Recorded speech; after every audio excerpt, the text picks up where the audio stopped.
Long, long ago, in a certain Sardon, there lived an old man and an old woman and their daughter, Vassilissa.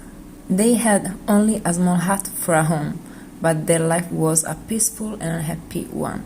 However, even the brothers of the sky may become overcast, and misfortune step over their threshold at last.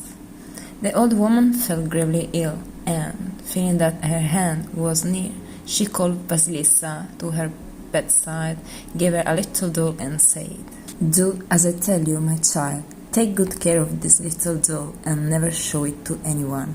If ever anything bad happens to you, give the doll something to eat and ask its advice. It will help you out in all your troubles." And giving Vassilissa a last parting kiss, the old woman died. After a long time, the old man married again. He had thought to give to Vassilissa a second mother, but he gave her a cruel stepmother instead.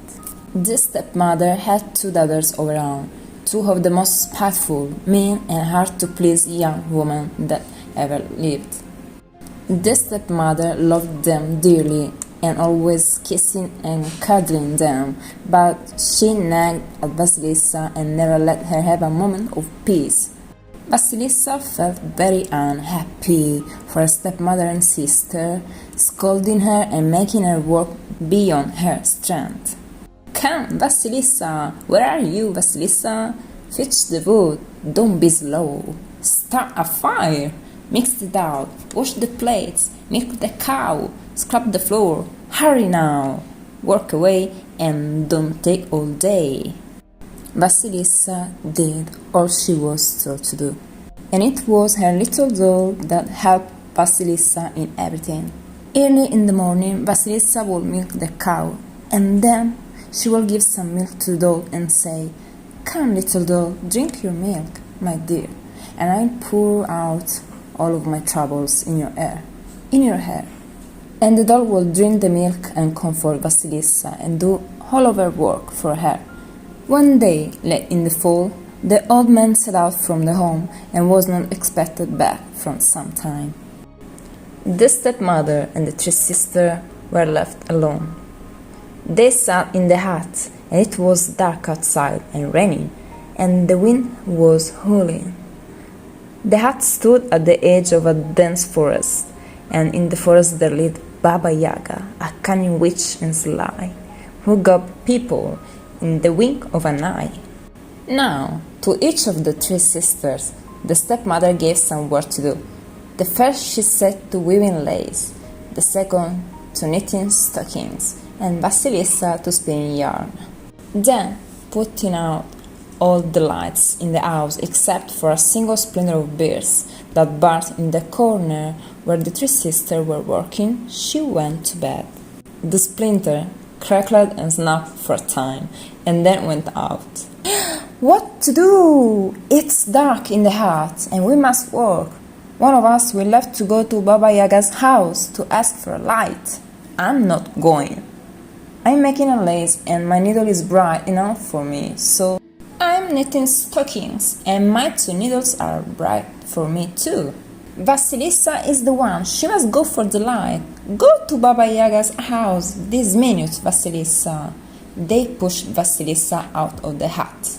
The blackness of the night was about her, and the dense forest, and the wild wind. Vassilissa was frightened. She burst into tears, and she took out her little doll from her pocket. "Oh, my little doll," she said between sobs. "They are sending me to Baba Yaga's house for a light, and Baba Yaga gobbles people up, bones and all." "Never you mind," the doll replied. "You'll be all right. Nothing bad can happen to you when I'm with you. Thank you for comforting me, little doll." And she set off on her way. Vassilissa walked along, trembling and holding the little doll close. All of a sudden, whom shall she see but a man on horseback galloping past? He was clad all in white. His horse was white. Suddenly, another horseman came galloping by. He was dressed in red, and his horse was red. Vassilissa never stopped but walked on for a whole day. She saw a hut standing there. The fence round the hut was made of human bones and crowned with human skulls. The gate was no gate but the bones of men's legs. The bolts were no bolts but the bones of men's arm. The lock was not lock but a set of sharp teeth. Vassilissa was horrified, and suddenly a horseman came riding up. He was dressed in black, and his horse was black. Night descended, and lo, the eyes of the skull crowning the fence began to glow, and it became as light as if it was day. All of a sudden, she felt the earth trembling, and there was Baba Yaga flying up in a mortar, swinging her pistol like a whip, and sweeping the tracks away with a broom. She flew up to the gate and sniffing the air, she said, "Who is here? I can smell some young flesh." And Vassilissa replied, It's Vassilissa, Grandma. My stepsister sent me to you to ask you for a light." Oh, it's you! Your stepmother is a kinswoman of mine. Very well then, stay with me for a while and work, and then we'll see what to do. Open up my gate, so wide. Now, at the gate, there grew a birch tree, and it made as if to lash Vassilissa with its branches. "Don't touch the maid, it was I who brought her," said Baba Yaga. "You see, Vassilissa, it's not easy to run away from me. My cat will scratch you, my dog will bite you, my birch tree will lash you, and my gate will not open to let you out." Baba Yaga came into her room, and she was calling Vassilissa. Come to me, Vassilissa, give us something to eat." Baba Yaga ate and drank up everything, but she only gave Vassilissa a little piece of bread. "And now, Vassilissa," she said, "take this sack of millet and pick it over seed by seed, and mind that you take out all the black bits." And Baba Yaga closed her eyes and began to snore. Vassilissa took a piece of bread and she gave it to the doll. "Come, my little doll, eat this bread, my dear, and I'll pour out all of my trouble in your ear. Close your eyes. Don't worry. I will do it. I will do it for you, Vassilissa. Close your eyes, go sleep, because the morning is wiser than evening." Into the sack the good seeds went, and the black went into the crop, and before they knew it the night was spent, and the sack was filled to the top. They had only just finished when the white horseman galloped past the gate on his white horse. "Have you done what I told you, Vassilissa?" "Yes, it's all done, Grandma." I'm half to hand, and you take the sack yonder. It's filled with peas and poppy seeds. Pick out the peas from the seeds and put them into separate heaps. And mind now, if you don't do it, I shall eat you up." Baba Yaga went outside, and the red horseman galloped past, and the sun rose. Again, Vassilissa gave a piece of bread to the little doll and said, "Please, my little doll, help me out." The black horseman galloped past the gate. Night fell, and the eyes of the skull crowning the fence began to glow. Baba Yaga came back, and she said, "Have you done what I told you, Vassilissa?" "Yes, it's all done, Grandma," replied Vassilissa. Baba Yaga was so angry, but what could she say? "Well then, go to bed. I'm going to turn in myself in a minute."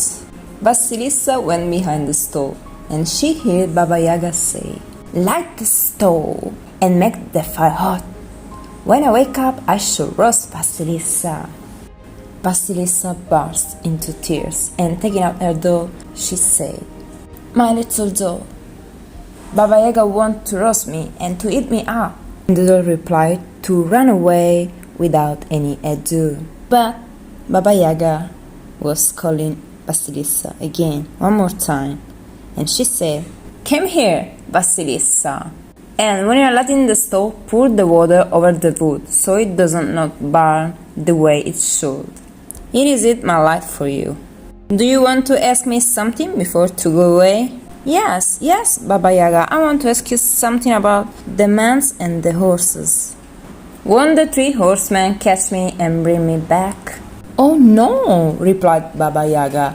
The white horseman is the bright day, the red horseman is the golden sun, and the black horseman is the black night, and they will not touch you. Do you want to ask me something else? Vassilissa was about to ask something else, but the little dog started to jump like a crazy inside the pocket, saying, No, don't do it, don't ask something, stop.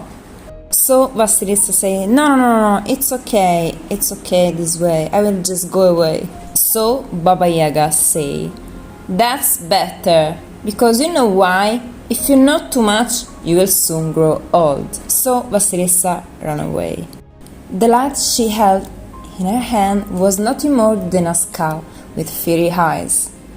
Vassilissa walked in the forest, afraid but happy to have faced Baba Yaga.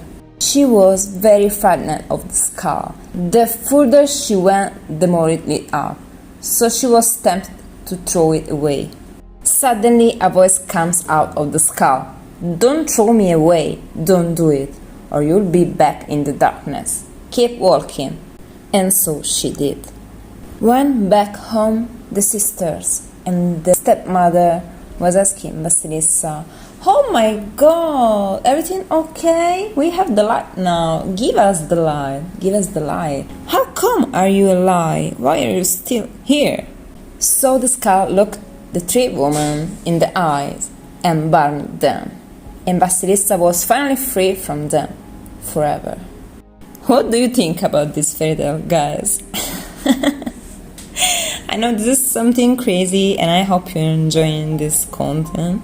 And of course, the meaning of this fairy tale is very deep. So let me know in the comment section what do you think about it, and the meaning of the skull, the meaning of the doll, and the meaning of Baba Yaga and Vassilissa and this and that.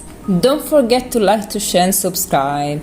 If you're liking this content, if you're new to this channel, you will find the art supplies I'm using in my description, and I hope you're enjoying the drawing also. Thank you very much for watching my video, and see you soon with my next drawing.